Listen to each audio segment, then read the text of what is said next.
Tango ebele ilembo nyonso emonani kala te suka ya mokili nde nyonso awa na se suki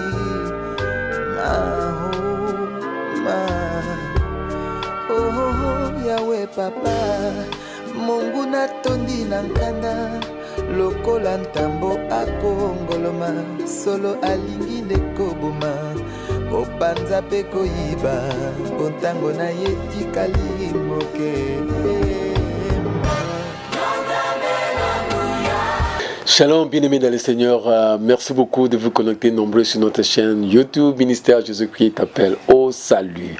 Nous sommes toujours dans notre thème d'actualité, la guerre en Israël. Nous voulons comprendre prophétiquement cette guerre, parce que la Bible nous enseigne toujours que non, toute écriture est inspirée de Dieu, utile aussi pour enseigner. Donc nous devons être enseignés sur les prophéties bibliques. Et les prophéties bibliques disent qu'aucune prophétie ne peut être l'objet d'une interprétation particulière. Frère Papi, bonjour. Bonjour docteur. Comment allez-vous? Ah, ça va. Okay. Le monde est inquiet. Oui. Le monde est inquiet. Et il faut que les serviteurs de Dieu nous disent quelque chose par rapport aux événements. Alors, vous savez, j'ai suivi un peu partout les commentaires des frères, des sœurs, des pasteurs. Apparemment, tout le monde est devenu eschatologue, tout le monde interprète ce qui se passe en Israël. Mais attention, la Bible dit aucune prophétie, quand vous lisez dans 2 Pierre, qui peut être l'objet d'une interprétation particulière. Et les gens qui disent que non, c'est bientôt la guerre de Gog et Magog, d'autres c'est l'Apocalypse, la guerre d'Armageddon. Bien aimé, laissons la Bible s'interpréter elle-même. La guerre de Gog et Magog, c'est une guerre qui va intervenir après les milléniums. La Bible dit Satan sera relâché parce qu'il sera d'abord lié pour 1000 ans et puis il sera relâché. À ce moment-là, il amènera les nations contre le peuple de Dieu. Or, la guerre de Gog et Magog, nous ne pouvons pas commencer parce que Satan n'est pas encore lié. Il doit être lié pour 1000 ans. Donc vous voyez déjà ceux qui disent que c'est la guerre de Gog et Magog, ceux qui n'ont pas très bien lu la Bible. Et en plus, la guerre qu'on appelle les Armageddon, ça sera toutes les nations contre Israël. Aujourd'hui, il y a des nations qui sont pro-Israël, d'autres qui sont pro-palestiniennes. Vous allez voir que les États-Unis, par exemple, il y a l'Angleterre, le Premier ministre anglais, qui est allé là-bas, à Tel Aviv. Il y a Joe Biden, aussi le président des États-Unis, qui est allé en Israël, à Tel Aviv, pour soutenir. Il y a même Macron, il y a aussi les chanceliers allemands, tous ils se sont réunis pour soutenir Israël. Mais dans la guerre de Armageddon, il n'y aura personne qui va soutenir Israël. Israël sera seul contre tous. Vous allez voir qu'ils seront combattus et ils seront au bord de l'extermination, au bord de la destruction. C'est alors qu'ils invoqueront le nom de celui qu'ils ont percé. C'est ça que la Bible dit dans Zacharie, chapitre. Il ne faut pas interpréter la Bible selon nos sentiments, parce qu'aujourd'hui, ce qui se passe, c'est l'émotionnel, les gens aiment les sensationnels, les gens aiment c'est les rationnels ou l'irrationnel. Donc, il y a eu des débats, même, je suivi sur France 24, je suivi un peu partout, les gens, tous ceux qui se disent des politologues, des géopoliticiens, tous ces gens sont venus, ils ont commencé à interpréter la guerre d'Israël, chacun de son côté, c'est bien beau. Mais nous, ici, nous allons parler spirituellement de cette guerre en Israël. Oui, papi. En tout cas, une question, parce que Hamas est conscient et conséquent, sachant bien que Israël est mûrement équipé et peut réagir à tout moment de manière brutale. Mais pourquoi a-t-il attaqué? Voilà. Alors, parlons d'abord de Hamas. Hamas, c'est un mouvement de résistance. Hamas, en arabe, signifie ferveur ou bien zèle. Et c'est aussi un acronyme partiel qui signifie Harakat Hal Mukamwa Hal Islamia. Donc quand vous lisez ça, vous reliez, ça devient à peu près Hamas. Littéralement, c'est un mouvement de résistance islamique qui est né en 1987. Il a été créé par les Cheikh Ahmed Hassin, Abdel Aziz El Hassini et Mohamed Taha. Donc ce sont des créateurs, des fondateurs de ces mouvements. Hamas a 2 branches, il y a la branche politique et puis la branche militaire.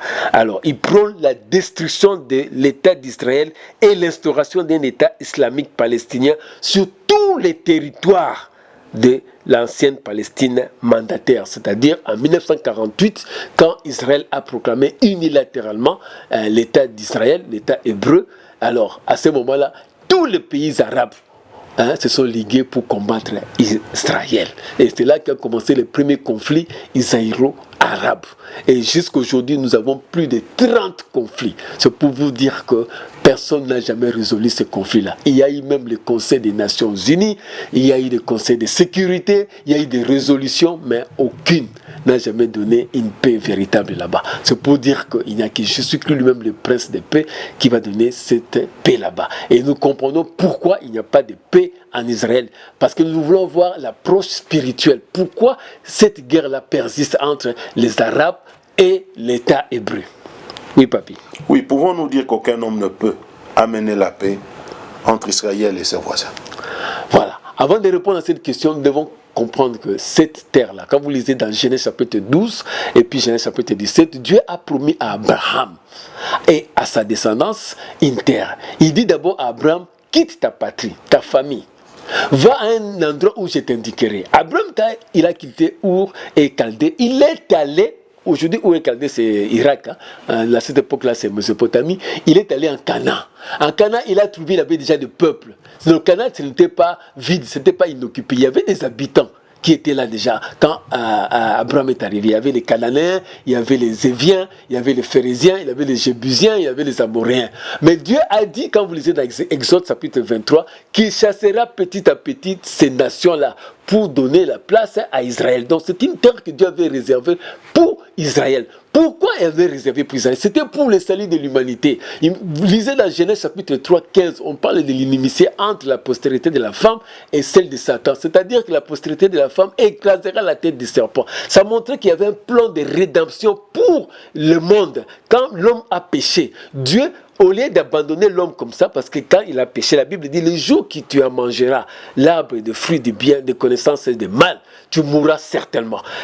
Adam a mangé avec Ève, il n'était pas mort au même instant. Mais la mort dont Dieu parlait, c'était la mort spirituelle, de la séparation avec Dieu. La mort physique est arrivée plus tard. Alors maintenant, Dieu avait un plan, comment remettre l'homme pour qu'il rentre encore en contact, c'est-à-dire qu'il revive, qu'il y ait la vie. Parce qu'en dehors de Jésus-Christ, en dehors de Dieu, il n'y a pas la vie. C'est comme un poisson, quand il est dans l'eau, il vit. Un poisson ne peut pas vivre en dehors de l'eau. Comme l'homme ne peut pas vivre en dehors de Dieu. Donc quand l'homme s'est éloigné de Dieu, il est mort spirituellement. Un poisson hors de l'eau aussi, il va mourir parce que son milieu de vie, c'est l'eau. Le poisson vit dans l'eau. Alors la même chose, Dieu avait un plan. Et ce plan-là, il devait avoir un sauveur qui devait venir. Dieu a dit, je venais moi-même pour sauver votre pays. Ça, c'est dans Ésaïe qu'il est dit, le prophète Ésaïe. Alors, il devait naître dans un peuple, là, dans une communauté, dans une nation. C'est pourquoi on a créé l'État d'Israël. C'est Dieu qui a voulu que l'État d'Israël soit créé. Ce n'était pas Abraham, ce n'était pas la volonté de l'homme, c'est la volonté de Dieu pour sauver l'humanité.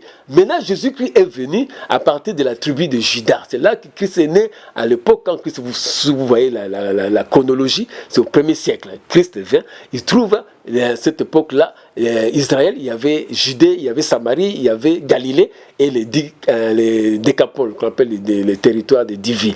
Alors, Christ venait mourir sous la croix, donc pour racheter l'homme, c'est-à-dire c'était la rédemption. Alors, il devait mourir quelque part sur une terre, ce n'était pas au Congo, ce n'était pas en Asie, et disons en Chine, encore moins aux États-Unis, parce que ça n'existait pas encore à ce moment-là. C'est en Israël. Maintenant, quand le plan de rédemption a été accompli, Jésus qui est mort sur la croix, Israël devait rejeter Christ. Parce que si Israël n'avait pas rejeté Christ, n'allait pas le clouer, n'allait pas les livrer aux mains des Romains. Donc, et ça, c'est l'accomplissement d'Ésaïe 53 qui dit qu'il sera rejeté par son peuple. Et Jean chapitre 1er, verset 11, il dit, il est venu chez les siens et les siens ne l'ont pas reconnu. Mais à tous ceux qui l'ont reçu, il leur a donné le pouvoir de devenir enfant de Dieu. Jean chapitre 1, 12, pour montrer que Jésus-Christ devait être rejeté par son propre peuple.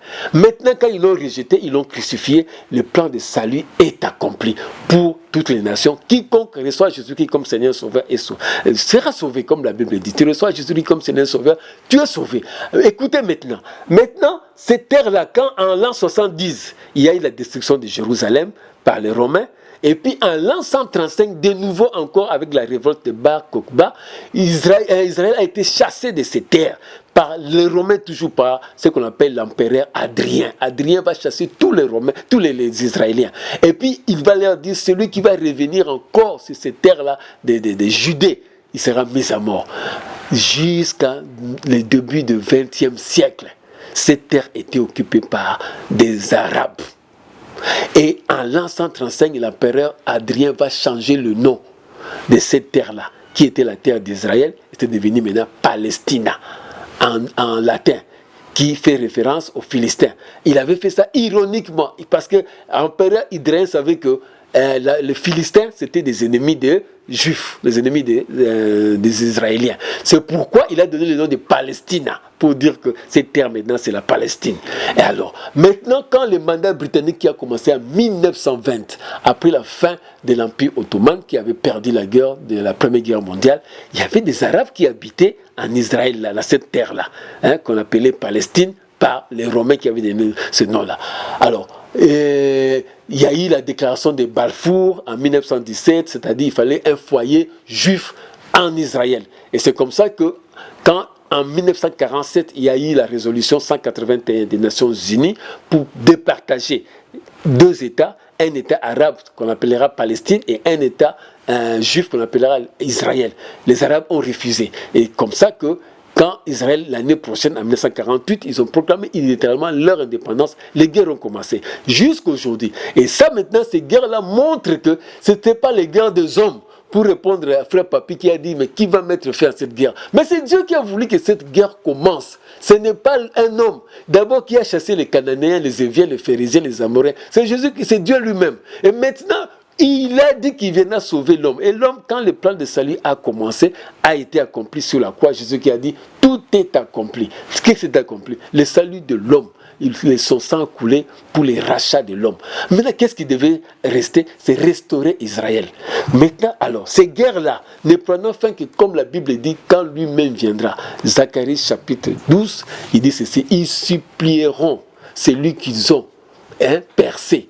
Et c'est à ce moment-là que Dieu lui-même viendra, dans Zacharie chapitre 14, verset 3, combattre Israël. C'est comment on dit que c'est la guerre de Dieu. C'est une guerre divine. Alors maintenant, en Israël, il y a deux problèmes, les droits divins et les droits des terres. Les Palestiniens se réfèrent aux droits des terres, parce que les Palestiniens, c'est-à-dire les tribus arabes, sont là depuis longtemps, depuis l'Empire ottoman, même au début du XXe siècle, ils étaient là. Alors quand Israël a proclamé unilatéralement l'indépendance de l'État hébreu, les Arabes, on les a chassés de cette terre jusqu'à les cantonner maintenant dans la bande de Gaza, une partie, et une autre partie dans la Cisjordanie. Alors c'est comme ça, ils vivent là comme dans l'apartheid quand vous venez en Afrique du Sud, comme c'était à l'époque. Donc vous voyez que maintenant pour prendre fin à cette guerre, ce n'est pas l'homme. Et puis, vous savez qu'il y a eu combien de résolutions des Nations Unies pour mettre fin à ces conflits? On a eu au moins 12 processus de paix, dont les accords d'Oslo en 1993, qui a même donné en 1994 trois prix Nobel, Isaac Rabin, Shimon Peres et puis Yasser Arafat. Parce qu'ils ont fait des efforts pour donner la paix, mais rien du tout. Yasser Arafat est mort, il n'a jamais donné la paix. Isaac Rabin, la même chose, il n'y a jamais de paix en Israël. Maintenant, il y a eu 4 résolutions du Conseil de sécurité des Nations Unies et 8 de l'Assemblée générale. Pas de résolution de ce conflit. Cela montre que c'est une guerre de Dieu. Comme c'est Dieu qui a commencé, et c'est Dieu qui va terminer cette guerre. Donc, nous pouvons prier comme la question c'était, est-ce qu'il faut-il prier pour cette guerre ou non? Ça, c'est une bonne question. Oui, oui Papi. Oui. Vous avez un commentaire là?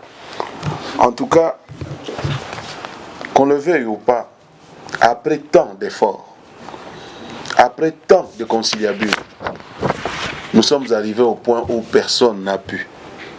Dieu seul est Dieu, et nous savons que quand il commence, il achève. Et nous voulons croire que lui seul se lèvera au temps convenable. Je ne sais pas si vous avez ajouté sur. Pouvons-nous conclure que Dieu seul amènera la paix véritable entre Israël et ses voisins? Alors, c'est qu'il faut savoir que dans l'Ancien Testament, les Juifs étaient appelés à prier pour la paix de Jérusalem. Vous pouvez lire dans Psaume 122, 5, 7, Psaume 51, 16, répands par ta grâce tes bienfaits sur Sion. Donc on priait pour Jérusalem. 137, 6 à 7, que ma langue s'attache à mon palais si je ne me souviens pas de toi, si je ne fais pas de Jérusalem le principal sujet de ma joie. Mais, remarquez quand Jésus-Christ est venu, Jésus-Christ vient maintenant, on lui pose la question concernant Jérusalem, la paix de Jérusalem. Luc chapitre 19, 42. Il dit, si toi aussi, on parle de Jérusalem, quand dit Jérusalem, j'ai le peuple d'Israël, au moins en ces jours qui t'est donné, tu connaissais les choses qui appartiennent à ta paix. Mais maintenant, elles sont cachées à tes yeux. Tout ce qui concerne la paix sont cachés à Israël parce que Jésus, comme lui-même, il a l'onction prophétique, il a l'onction royale et il a l'onction des sacrificateurs. Toutes les trois onctions sont en Jésus-Christ. C'est lui le véritable Dieu. Alors il a vu Jérusalem. Comme lui-même amène la paix, parce que c'est lui le Jéhovah Shalom qui amène la paix. Mais il a été rejeté en Jérusalem et il a même été crucifié parce que c'était l'accomplissement des prophéties. Alors il donnera cette paix-là qu'à la fin, parce qu'il était venu mourir pour l'humanité. Et quand sa mort a eu lieu, c'est-à-dire la mort à la croix, sur la croix, Jésus-Christ a été crucifié. Maintenant, la prophétie devait s'accomplir que la paix sur Israël n'intervenant que quand lui-même reviendra. La Bible dit, il posera ses pieds sur le mont des Oliviers. Lisez très bien la Bible dans Zacharie. Il posera ses pieds sur le mont des Oliviers et il combattra tous les ennemis d'Israël. C'est pour montrer qu'on peut faire des prières, ça c'est bien. Il faut faire des prières de paix pour Israël, mais il n'aura pas de paix, parce que c'est une guerre divine. Les gens sont en train de gêner pour la guerre en Israël, tout cela. C'est bien beau, mais il n'aura pas de paix, parce que la Bible elle-même le dit. Cette paix ne viendra que par Jésus-Christ quand il viendra mettre fin à la guerre pendant l'Armageddon. Israël sera combattu par toutes les nations et Jésus-Christ viendra en tant que roi des rois pour terminer cette guerre.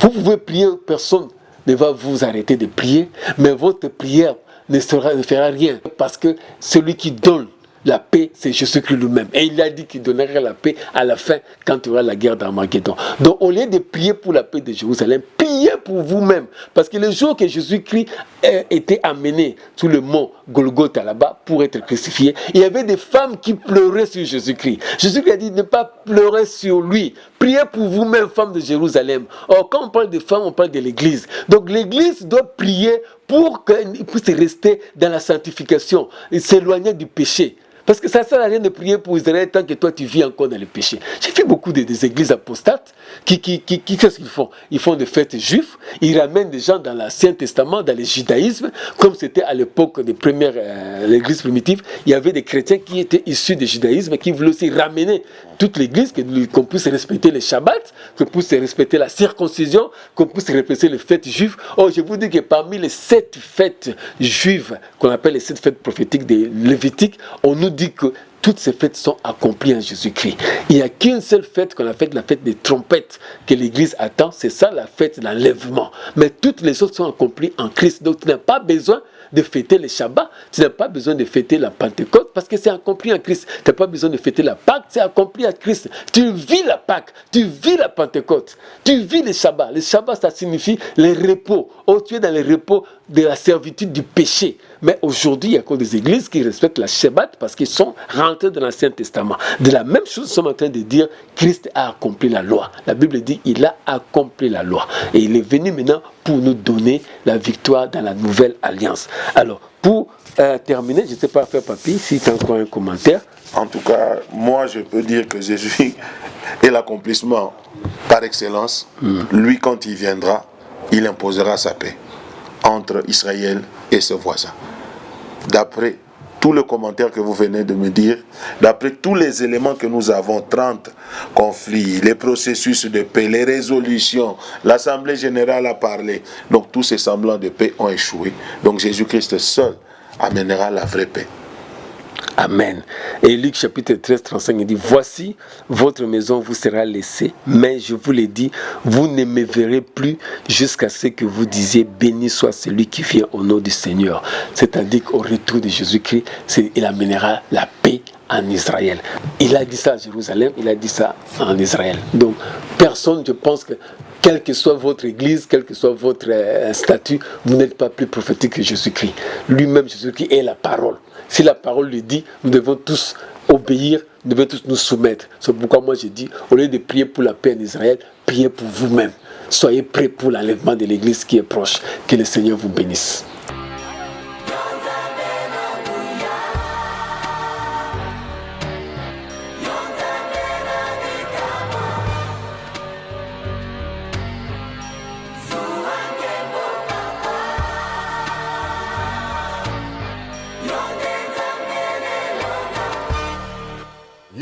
ntango ebele bilembo nyonso emonani kala te suka ya mokili nde nyonso awa na se suki